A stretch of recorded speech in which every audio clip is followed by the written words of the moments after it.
Hi guys, thanks again for visiting us at RS Aquaculture.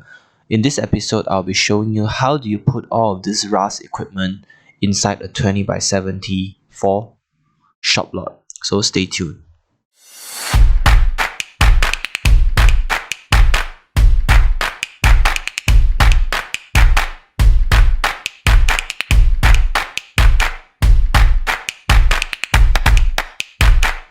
So welcome back to our series. This is the fourth episode where I'll be showing you how do you pack all of this equipment into a 20 by 74 square feet building. So in the previous episode, I've shown you how do you place some of the equipment within the layout, and what are the piping that you will need, and how do you position your filtration system, and what are sort of the clearance that you need between boxes, and how do you walk around the farm.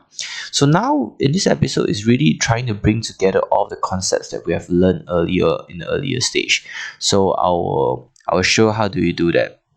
So let us first start off with the typical shop lot that we will be using at. So if you are located in Malaysia or some parts in Asia, the typical size for shop lot will be a 20 by 74 feet shop lot. So if I just measure the length, it's actually about 19.2 meters, right?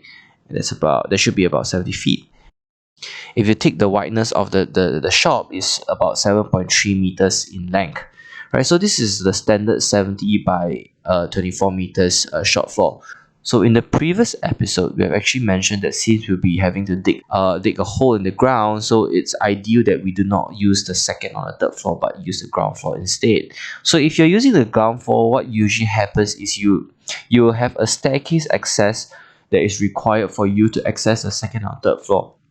So which means some of your 20 by 70 feet shop lot will be utilized to put some of the staircase. So I know that you might be able to pack some equipment underneath the staircase, but for our case, we're just going to keep it simple. We're not going to include some of the spaces under the staircase. So this is the first thing that we'll be neglecting. The second thing is, for most standardized shop lot, you probably have some area for where you have toilets. So in this typical shop lot, I've actually taken the floor plan in which they actually have two toilets and a small partition. So the dimension I've taken for this toilets is actually about 3.5 meters, right, times 2.9 meters, which is more than enough for your standardized shop lot, right? So one of the most important thing when you're designing the crab farm is not try to pack the shop lot with crab house, right? So what you want to be doing ideally is to have an area in which you have a quarantine area. So quarantine area is known to where do you store some of the crabs before entering the crab system. So these are for you to isolate some of the crabs that you need to remove in the event that if they have diseases. Right? So the quarantine area can also serve as what we call a sales function, in which the crabs that are about to get sold can be placed in a temporary holding system, which can also be the quarantine area that is used to be sold to the consumer. So generally, the shop lot will face over this way, right? So you will have your quarantine area first. This is to sort of ensure that your guys have a good workflow by not putting the crabs directly into the systems, but instead trying to put them in the quarantine area, right? So this area should be in the closest to the door. Then the second portion here in the middle portion will consist of your crab farm area, right? So I believe this segment, if you guys have followed the previous episode, you guys should be pretty similar. So this is the retention tank that we will be putting water in. The crab houses will be placed over here. The RS equipment placed in this area. And lastly, we've also talked about this. You probably need some sort of wash area or water catchment area where you are performing your daily washing area. So this is really important, especially if you need to disinfect your boxes or prepare feed, or this is a good area. And if you're looking at your piping system, right, so what will most probably you will try to do is to pipe an underground pipe over from here into the toilet, which can serve as your drainage line for any washing purposes, right? So just like any farm, you probably also need some sort of storage area in which you'll be storing your things like feed, chemical, and some of the crabs, or a place to perform a simple laboratory work like measuring ammonia, some of the test kits and measuring salinity. So you probably need a space for you to sort of store some of this equipment, and you have to sort of you have to account for the fact that you probably need a bit of space, and also you need to have a refrigerant system for you to put some of the trash fish that you'll be using to feed your crabs. So these are some of the areas that people tend to neglect, because what they tend to do when they get their hands on a 20 by 70 feet shop lot is they'll try to pack all of these areas into farming crabs and putting your RS system here. So I mean, this is all well, but you have to also account for the fact that at one day you probably have to have a place to work, have a place to quarantine. So I would say this is a bit more ideal and a bit more realistic to work with, right? So let me just put some of the equipment in. So I believe everybody is familiar up to this point, especially when it comes to design at this area. And now it's just incorporating parts of it together, right? So if you look at your area from the quarantine going to the wash area, we have sort of this a small pool in which is used to um disinfect your footwear before heading into the farm. So this is also known as a common quarantine practice. It's known as a foot bath, whereby we put in some chemicals to disinfect our footwear before proceeding into the quarantine area. And you do not want anybody that is not essential farm personnel to go into this point without disinfecting, right? So that's what we call practicing biosecurity in the design area of the farm, and you don't want them to go over to the storage area, etc. Yeah.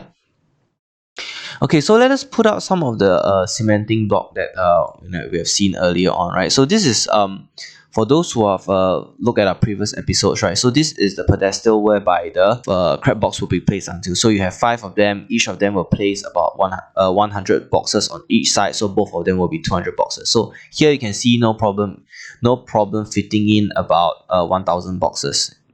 Okay, so for simplistic purpose, I've actually only used a few boxes so that my computer doesn't have to run on so much graphics. All right, so you can see I've just populated some of the cement blocks with boxes on top, just to have for you to have a realistic feel on the area between walking from the wash area and going towards the back of the lab and the storage area. So this is really important. Okay, so the next part of the equipments are to ensure that you have all of the RAS systems, right? So in the earlier episode, we have talked about the usage of the water filtration, sand filtration, pump skid, and some of the UV filter, right? So I've omitted the piping for here just to make it a little bit more neater for everybody to understand. So as you can see, in this small area, you have actually no problem fitting in all of the equipment, 1,000 crab boxes, all of the filtration system. And note that our filtration system is not a flow-through system. It's a fully recirculating aquaculture system, which is actually used in our farm, that is able to recycle up to 98 to 99% of the water on a daily basis. So water exchange amount is extremely low. Okay, so for the storage area, I've not drawn out the tables and lab. So I'll just putting some shelf whereby you putting your feed, some of the fridge that you'll be putting over here, maybe a table for you to sort of work on the lab, store some of the equipments here. You can't be putting anything here because usually the access point to the door into the toilets are over here. So depending on the layout that you're looking at, so do have in mind that you do have to keep a storage area here. So you can see after putting 2 shelves, you don't have much space either. So, and you probably still need to put in a fridge and etc. Okay, so this is really important for you to consider. Better still, if you could probably find shop lots with front door and back door access, because you can then save the time of, for example, carrying salt all the way from the front door through the crab farm into the storage area. You can probably just go through the back access, which will be probably more straightforward. So accessibility from 2 points is really important. This will be your main entry point, and this will be your sort of back door storage. Yeah. So the quarantine system that I was really talking about is actually, you can just build simple fiberglass tanks or HDPE tanks that looks like this. You can pass it through a series of filtration equipment, fill it up with some salt water. Yeah. Then this will dump as a system to quarantine your crab before they go inside your system, right? So apart from just having one, you can probably have a few based on the sort of volumes that you're bringing in. So for us, we use this quarantine system not only to quarantine as well as a sales holding unit. For example, to illustrate my point is is on a typical sales day when you're expected to be very busy, you do not want to be sort of tying the crabs only when you have sales. You have to tie them in advance, probably a few hours in advance, and store them in an area whereby it's easily retrieved, and it can be also and it's all tight and it's simple to manage. You don't want to be putting the crab in a dry area because their shelf life do not last that long. So this is really how do you sort of position sort of your quarantine system and your sales system in conjunction with your RAS system and a storage system. And this is really to ensure that you have like a smooth working workflow and to ensure that everything can be packed into the system. So for this type of units, you can I think it's more practical to run a fattening system or a temporary holding system, but you can also sort of use it to run a soft shell crab system whereby you are actually holding your crabs in the boxes, and when they are about to molt, which is visible by the crack in their body, you take them out and put them in a quarantine system to watch for the molt, because you don't have to frequently go back to the boxes to check their molting status. You can just move them up into a central holding facility, because we know from experience that when crabs are about to molt, they try not to cannibalize each other because they're very shy. So the key is the trick is to sort of put them in the centralized holding system only at the point that you are confirmed they're going to molt either tonight or day after tomorrow. So this is really important. Yeah. So these are some of the ways that how do you pack it inside a system.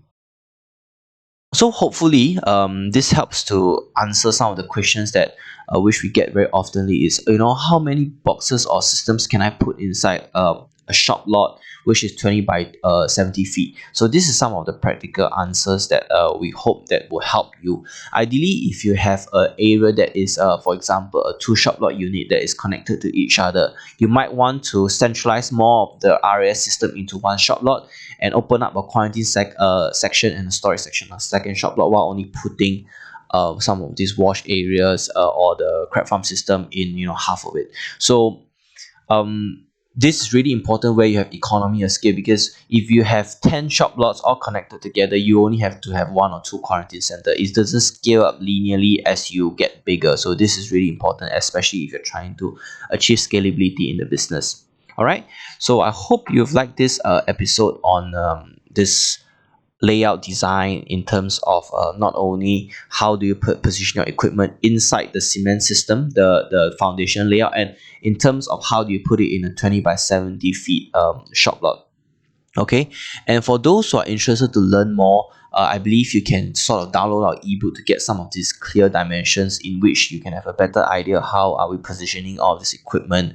And for those who have downloaded yet, they are available on our website. So you just hop onto our website, scroll down, and you'll get a pop-up on your right, and you just input your details and you'll get the ebook directly into your email. Right. So for those who are interested to learn more, we also have courses. Our courses are designed to help investors sort of plan out their RAS systems, not just in terms of layout, but also in terms of technical sizing, filtration sizing, as well as some of the strategic analysis that we provide over the course that are hosted on our website. And we also have a physical course in Malaysia. I know at the current moment that due to the pandemic, many of you are not able to travel. So I would say the online course hopefully will enable you to help you to make better decision with regards of having to decide, how do you plan your crab farm, right? So that's all for now. Thank you for watching us at RS Aquaculture. We have actually appreciate a lot of your inputs, and we have actually enjoyed working with most of our clients. So I hope to see you again. Till then, do like and subscribe if you like our content. I'll see you again.